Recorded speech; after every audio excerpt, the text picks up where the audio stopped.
gonna be a repair journey on this Lexus CT200h. We'll see if we get it repaired. The symptom is that death rattle.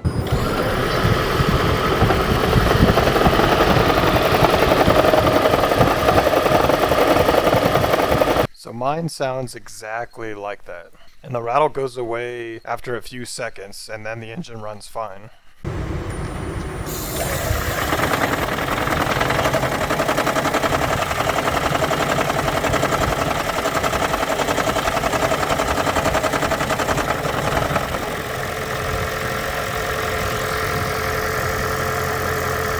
It doesn't happen every time I start up, but it's like 60% of the time. Come along, it's gonna be kind of behind the scenes. All the struggles it takes to repair a car. All right, let's get going. All right, so I just pulled out the Lexus. So first things first is getting your workspace in order. Get it organized, because this is gonna be a big job, because I'm thinking it's gonna be a head gasket. I'm 90% sure.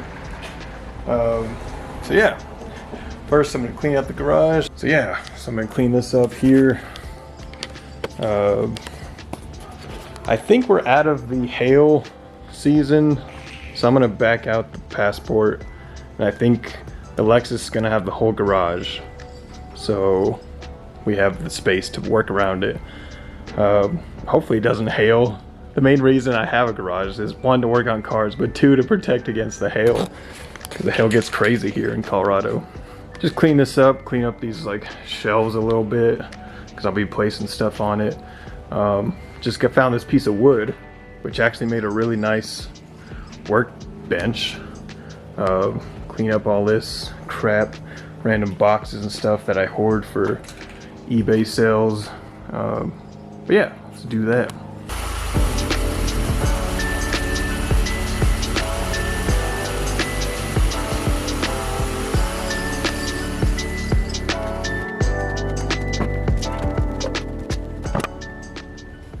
He's our little neighborhood friend.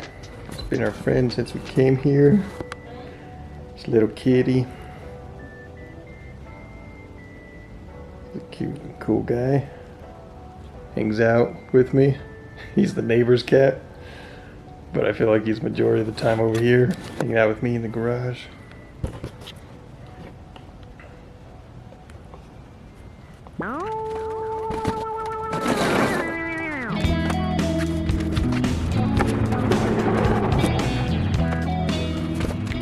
You may think, why am I cleaning this? It's because I have random tools in here that I might need for my repair, and it's just disorganized. I don't have that many tools. I basically only have like one of everything. I think I have like 2 10mm sockets. But when you have one of everything, you have to be organized, because if you lose that one tool, you're screwed. I'm pretty sure there's like just little things you like set down in the middle of repairs, like here's a level. Like that doesn't need to be there. And there's just random repair manuals here. Yeah, if you're getting ready for a big job, I don't know. For me, it feels good to have everything in order, at least in somewhat order. Clean surfaces, so you can place things down.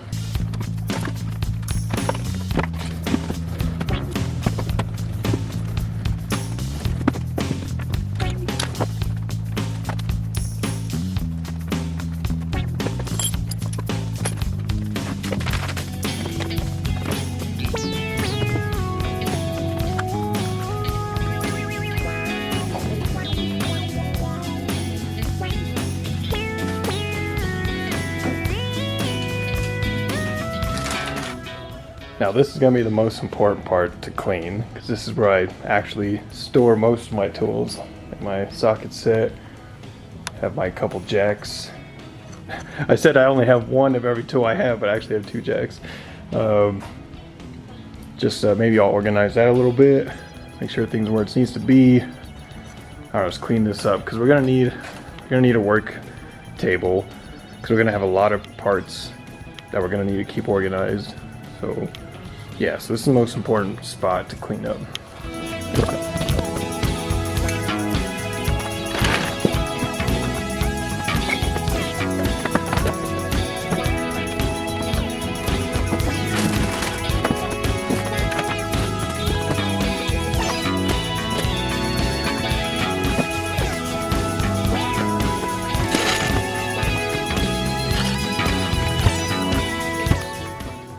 freaking hate things like this. So this is like a file or something. I'm like, okay, I don't really need this. Should I just toss it? But then I'm worried. This is the hoarder mindset. I'm worried I'll need a tiny little file like this at some point. So I guess I'll keep it. This throws off my whole system. I don't have anywhere to put this. I guess I have a drawer of files. Guess it goes in there.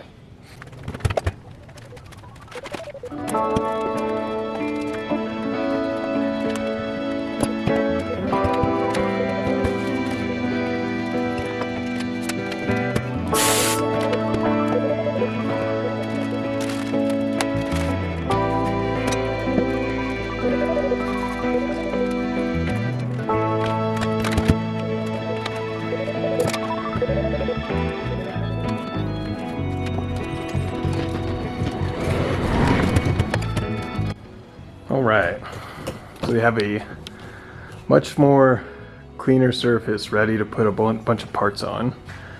Got our, I still need to organize some of the,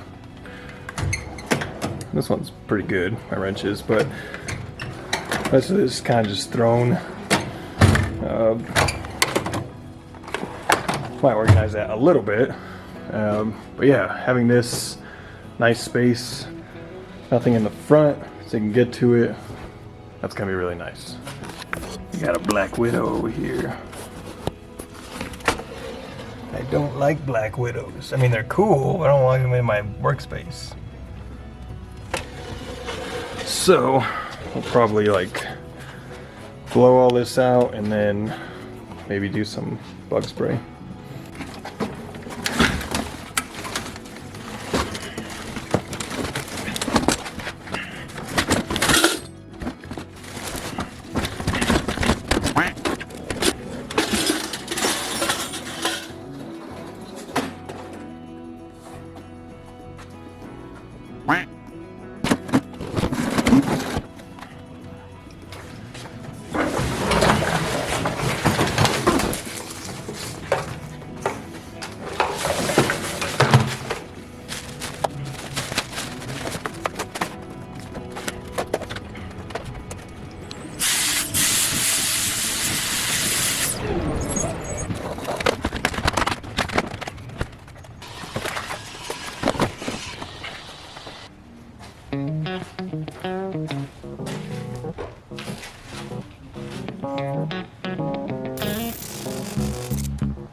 Alright, so this is a place where you can work in comfortably.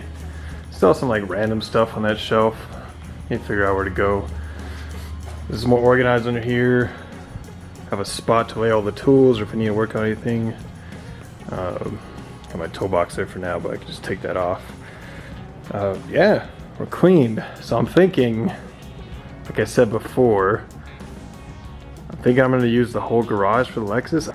But yeah, we got a nice clean area. A lot of room to work. So that'll be good.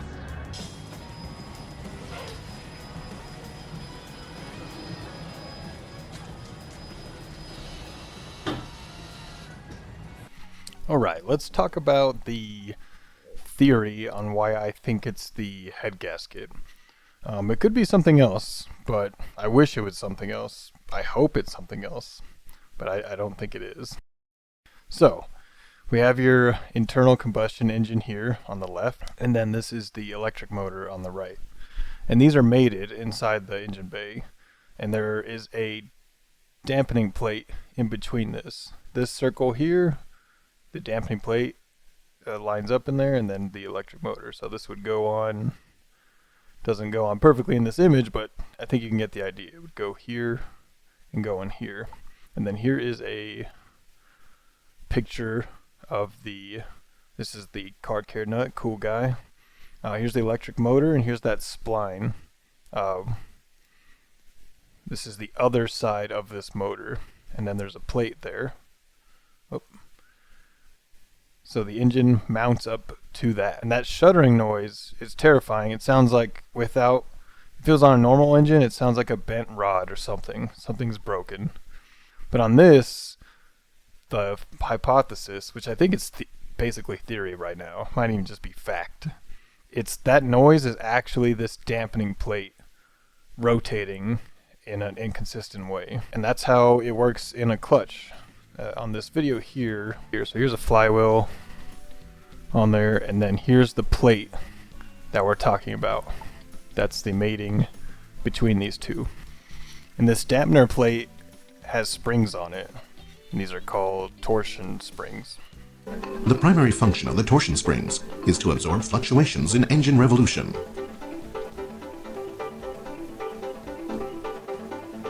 Finally, engine torque is transmitted to the transmission via the splined hub. So these little springs in here basically balance the load out, the power load. So if there's an inconsistent rotation, these springs help smooth it out. And that shuddering are those springs doing their thing. What's causing this inconsistent rotation? That is the crankshaft not rotating consistently. And why is because that's what's attached to this. This is a little crankshaft, goes on here, connects here. And when there's a misfire in a cylinder, the stroke will be it won't be firing properly. So this will be creating an uneven rotation. Basically causes speed fluctuations in this crankshaft, which is making this a not consistent speed. So this is here so it doesn't damage this thing, because if it was directly attached, this thing would be spinning. These little splines would be trying to rotate at this inconsistent speed.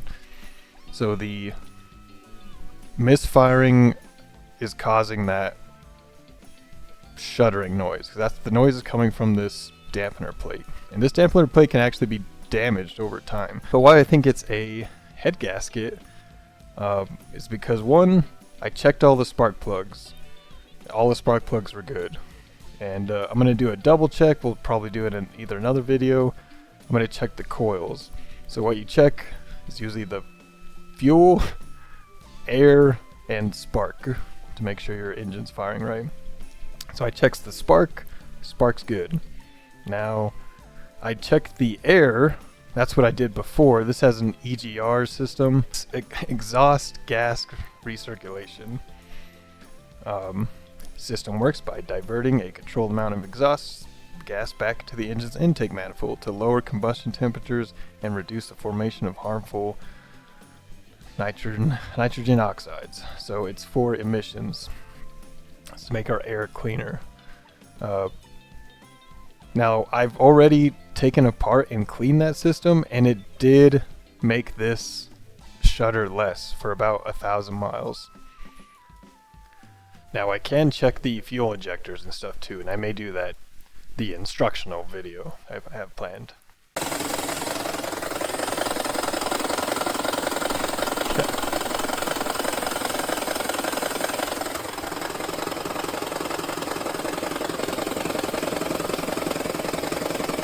But now it's still doing it, and the coolant is low. Now the coolant is slowly seeping. It's probably losing about half its bottle every 2,000 miles. And with the shuddering still happening, the coolant low, that's why I think it's the head gasket. And this car, along with the Priuses, they have a common history of the head gasket blowing. If we go back to this Toyota Car Care Nuts channel, if we speed ahead, check out this video. It's a good teardown of the engine. So he'll demonstrate he'll show the head gasket here, and you can kind of see its failure points. He's not the only one that has it, but here we go. So here's the head gasket, and this is what I'm imagining ours looking like, similar when we pull it out. This black film around here, this black whatever this material, that's the sealant. So this shiny part is where coolant runs freely. So right here there is a gap of the black material. So liquid is going to come in here and then seep into the cylinder. So that's going to cause the spark plug, there's going to be moisture in the cylinder, and the spark plug may not fire right. It's got even has potential to hydro lock and bend your rods, and that's why it's good to replace this sooner rather than later, because you don't want your rod flying through your block. This is the failure point right here, right where we don't see this. And some of these you'll see on both sides, because this is such a thin area, and you might have a misfire code on cylinder 1 and 2, or it's usually these 1, 2, but it can happen to any of these. But these are usually the first to go. So this one leaking in cylinder 1. So the Toyota updated this about a year later in the 2014 models. So here's the old design we're looking at, and here's the new design. This material, I don't know if they changed it. They either just put it on the entire gasket or just worked with an entire different material. This might just be a completely steel sandwich here. So that is the theory. Hopefully that made sense on what I think is going on. Car Wizard, he has a when good... your Prius makes... when he has a good way to test if it's your head gasket. Let's see if I can get here. So he's checking the spark plugs. So he has a Boroscope, which I have one too. I think this one's like, we can look it up. I remember in the past they may have gone down in price, but that was like a $500 tool. But I think I got mine for like $15 on Amazon. I can show you how to use it. This one's better, obviously, because it has a camera that you can look not only straight forward, but left and right on it. So he's checking out the cylinder walls, but what he does is he pressurizes his coolant system, and that's to simulate a running engine. So he bumps up to about 15 psi. He actually notices it drop down to 12, 13 psi. But since it's pressured, and then he uses Boroscope, he can actually see liquid pouring down into the cylinder, which is an awesome way to test. If that's happening, that's not supposed to happen. So that's happening. So yeah, that's my plan, was to do that. So I went to AutoZone. They don't have a loaner tool. I was just gonna get a loaner tool for that, but they don't have one. So I didn't want to spend the money to buy a whole kit, because they're not cheap, just to test it, to do that. So I went to O'Reilly's, and they had this one, which does not fit the Prius or Lexus. He has a few adapters in there, but it did not fit. So O'Reilly's, that did not work. So I went to Advanced Auto, and they have an even bigger kit with way more adapters, like 22-piece things, like a $300 kit. And sadly, none of these fit whatever the reservoir. So this doesn't fit, sadly. So looking around, I saw the Harbor Freight sold one. It didn't look like it fit either. I was reading the reviews. So what I was gonna do was buy this thing and then re-rent O'Reilly's to do an adapter on here, because this one looks like it fits. It has these internal screws and then a nice little gasket, and then it says it should fit. So this one's $37, so you could get this. It looks like it's machined well, but it's hard to tell with these finishes nowadays. So you could get this one for $37, but right before I was gonna buy it, Amazon showed me this, and it looks like these adapters, one of these gotta fit. I hope they fit. So I just ordered this. It says it's coming in today, so that'd be cool. But yeah, this one's $59, 6% off. Did same day delivery, which is cool. Yeah, and hopefully this works, so we can recreate the Car Wizard's test here, because I think this is a good one to verify if it is a head gasket before you dig into it. But I'm pretty sure it is, because that's all that's left. With our coolant going down, the shuttering happening, how common it is on these engines.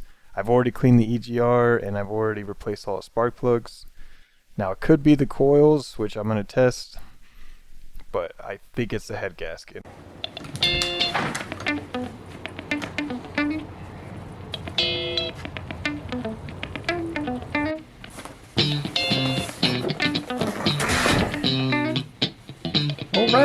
just came in as I was editing the video. So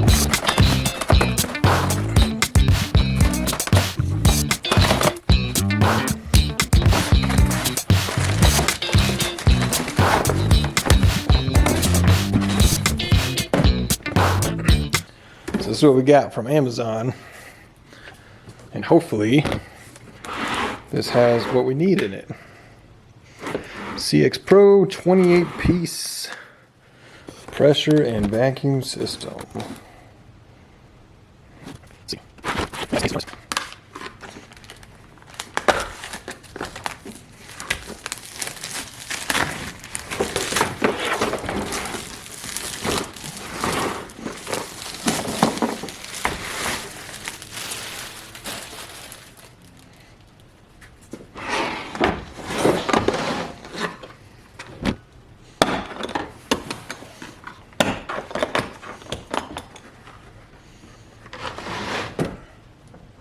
All right.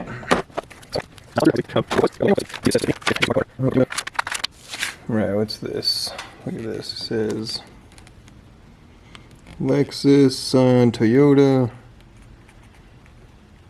Lexus isn't there, but does say Prius 2010 to 2011. I believe that's the same engine as ours. So that is number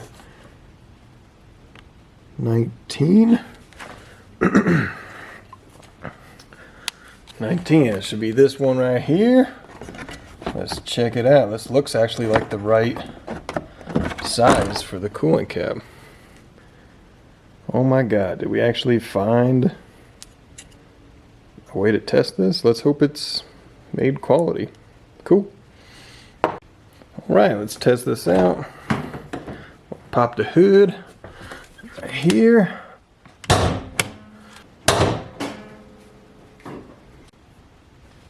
Alright. This.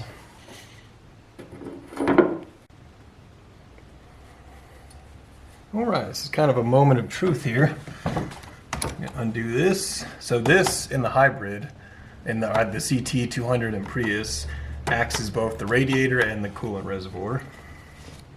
This is where we're going to do our testing. So there's the cap there. And let's compare these two. This looks like it's going to be a fit, which is good. So let's try it out.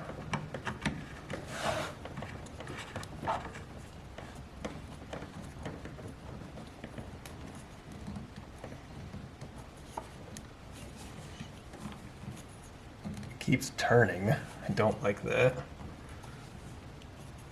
I want it to stop. I'm just going to stop right there. It can keep turning. But let's see if we can hold some pressure. Alright, so here's the pump it came with. We got the little part we pump here. We got the gauge. And then the female part to attach to the male part. Alright, so let's see if this holds pressure. This looks like a nice, easy connection. We got clicked on there. Let me zoom this out a little bit. Now we're going to try to build at 15 psi and see if we can hold it there. I want the camera to focus.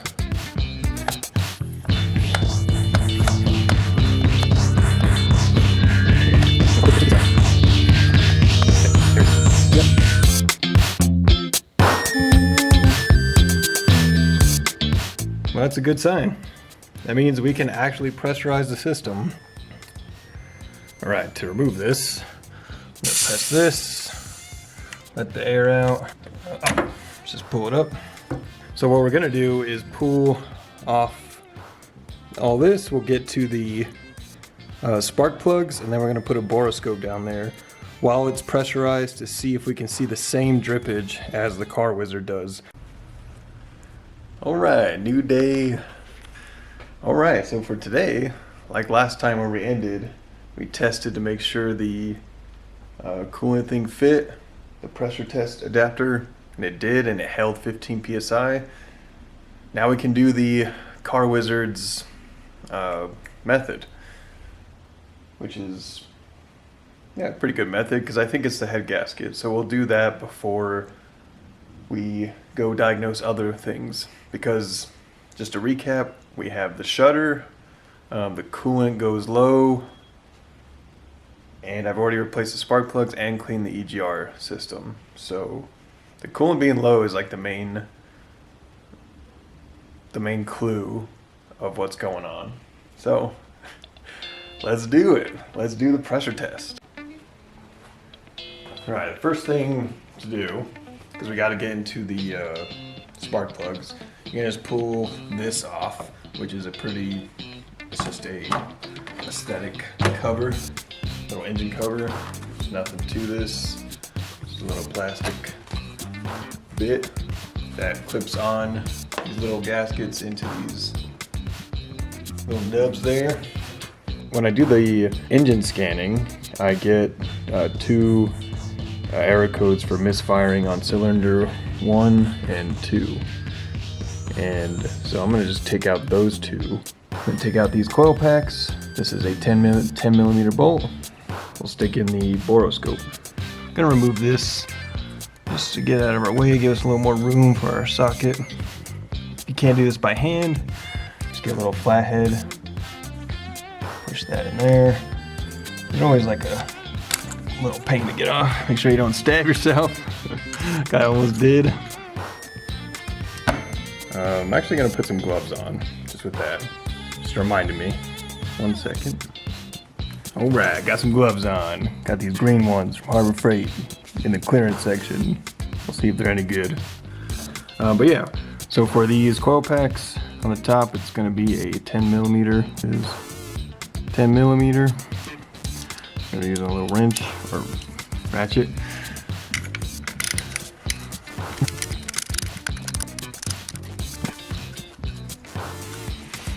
Go two-handed here. There's one. Just gonna set it here in the cowl.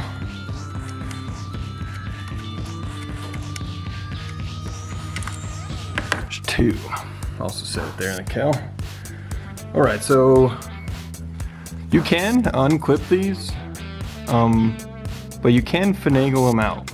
I don't think it puts too much tension on it, but if you don't like the tension it puts on it, feel free to unclip the little coil pack. I found out in the right angle, you can kind of just slide them out like that.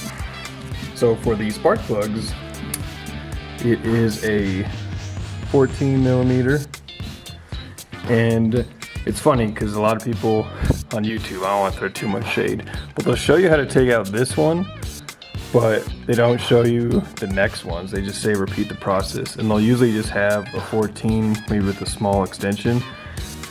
But once you start getting to these ones, this cowl actually gets in the way of a normal extension, and then you're starting to get frustrated. So, right, my camera battery died in the middle of that explanation. So, what I was saying is, this one's a really easy spark plug to access. This one gets a little harder, and they just get harder as it goes on because of this cowl getting in the way.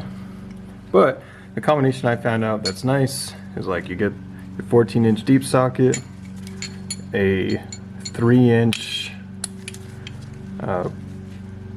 extension on that, and then a little elbow extension onto that, and then a 10-inch extension onto that. And that will make it where you can access all these pretty easily. There's probably even a better combination, but this is the one I found out works pretty good. I'll show you here. Right, here's our combo. So, come in here. Camera seating. Kind of like feel it, make sure it's on there, seated well.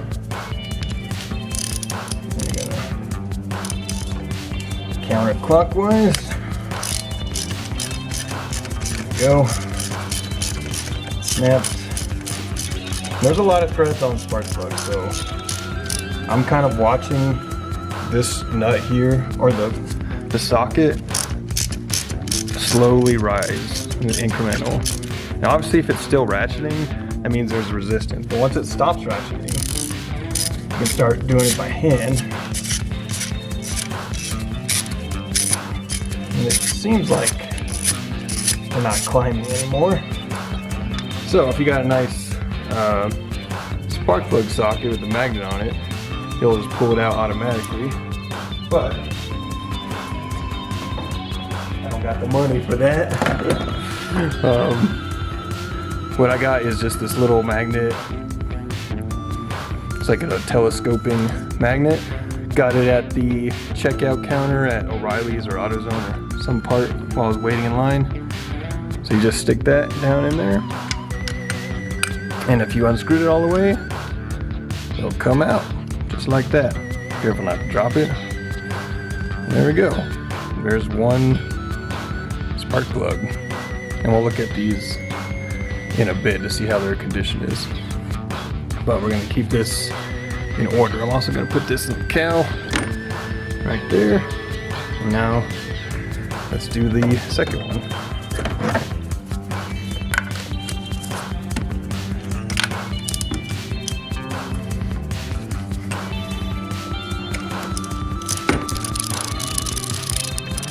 Seems like that's it.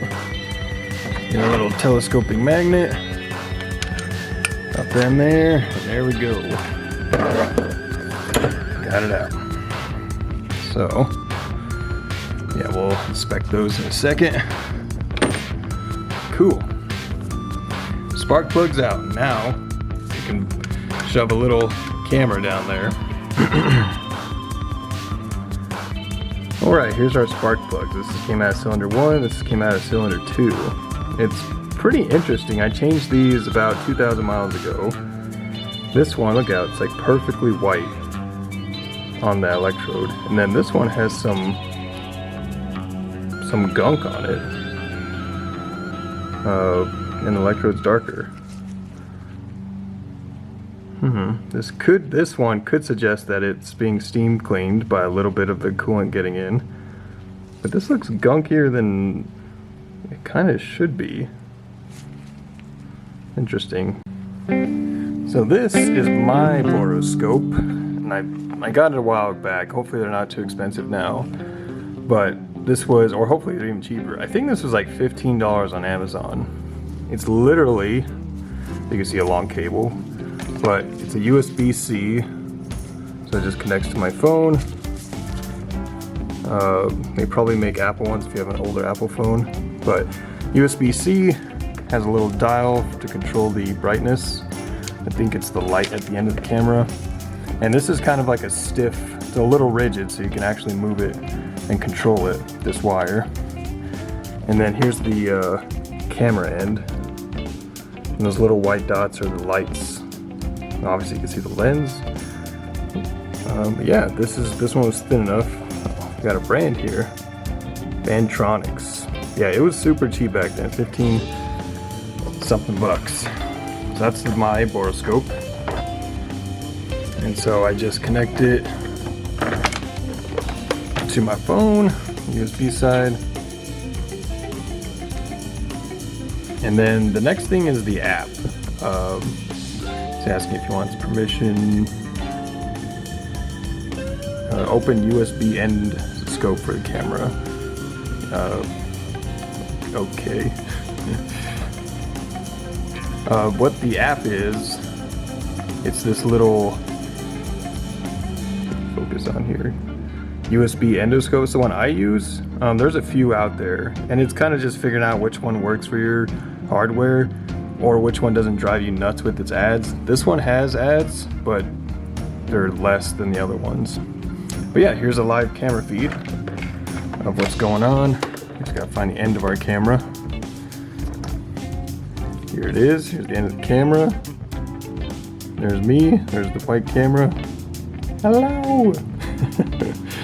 But yeah, so there's our camera now. So we got this thin little Boroscope. So now, we're gonna go in to to cylinder 1 or 2, depending on where the engine is right now.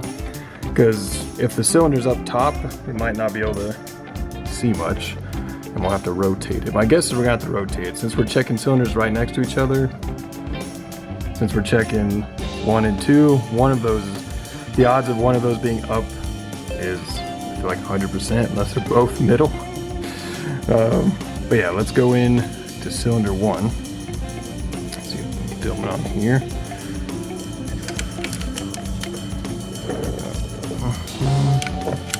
These are kind of hard to, they're not as easy as it looks to go down.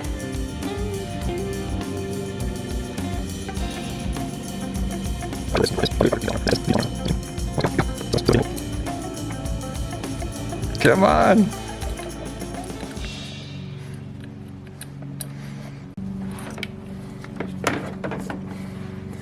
Sometimes straightening this out and coming straight down makes it nice.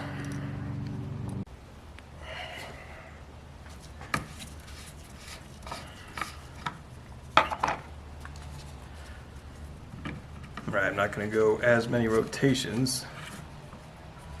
Let's see, let's count them. So there's 1 rotation, 2, and that's when resistance starts. Yeah, say about, maybe, yeah, I'm exactly at 3 rotations.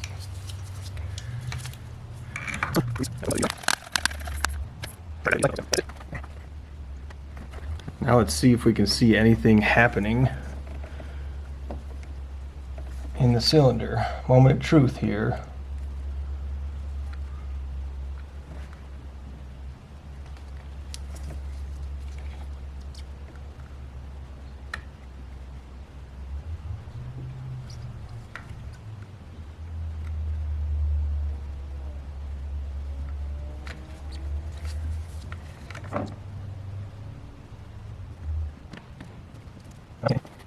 I'm not seeing anything. Now I didn't see any obvious movement of liquid like the Car Wizard did. I don't know if it's because it's such a small leak. Our PSI is still holding at 15. So, okay, so I couldn't really see much going on in cylinder 2. Like I said, I'm an amateur mechanic, so I haven't seen that many cylinders in my life, so I'm not even sure if that's looking fine. It looks sort of clean to me, to be honest. And then the cylinder 1, it's too high up, so the camera, maybe this is because it's a cheap camera, it can't focus, so I can't really see anything. And it's right up there, so yeah, so I'm going to jack up the car, and then we're going to turn the engine so we can actually see into cylinder 1.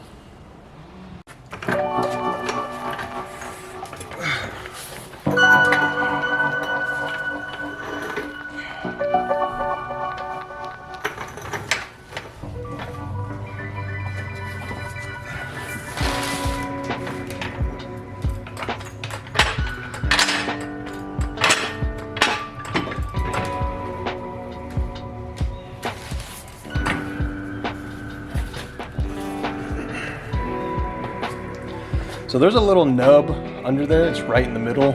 Let's see if I can get it on camera. But it's a cool little jack point Toyota does for a lot of their vehicles. Let's see.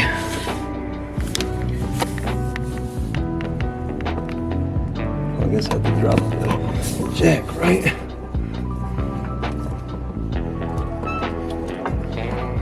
See that little nub right there?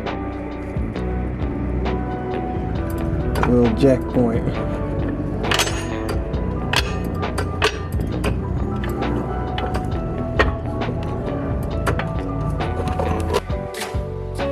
Alright, we gotta take this wheel off. That way we can actually get to where the harmonic balancer is, so we can crank the crankshaft. Now this Lexus has a wheel lock. If you have one, I feel like they came standard. Every car I've seen has a wheel lock. So make sure you have your wheel lock. Hopefully yours is either in your glove box or in the back where there's a little slot for it where your spare tire is. this, so I'm just gonna break the nuts and then we'll take the rest off once the car's fully lifted.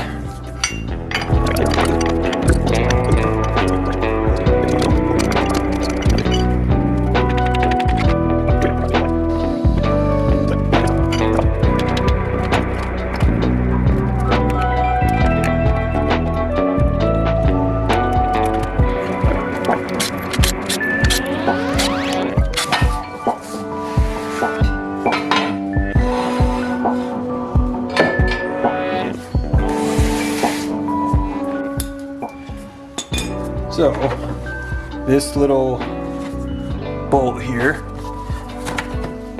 is a 19 millimeter. So we're not loosening that bolt, we're just we're using it to turn the engine. You'll see what I mean here. So put this in here.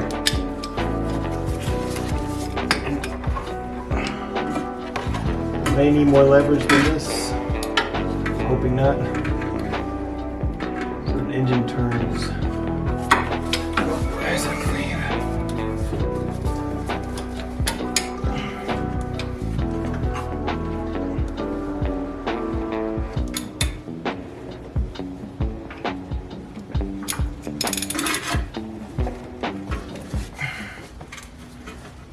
Right, we're going to rotate it one more time. And again, we're going clockwise. Make sure you're going clockwise.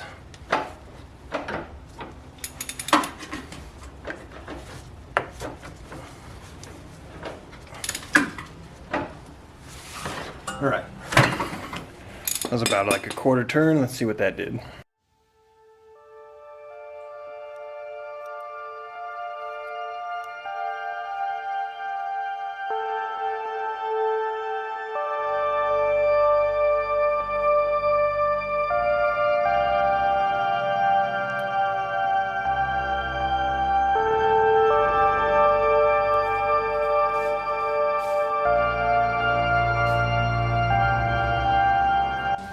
All right, so I just saw a bunch of coolant in cylinder 1, a whole bunch, and hopefully footage captured and I'll show it to you.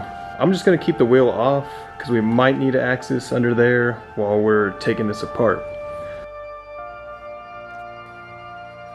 All right, let's depressurize this. It's interesting, the pressure has barely dropped, and yet there's a lot of coolant in there. But let's take this off.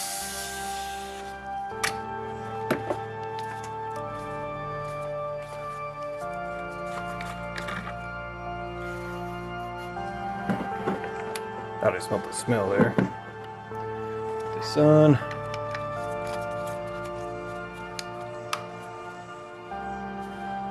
All right, 100% certainty that's a head gasket. There being fluid in the engine, or coolant.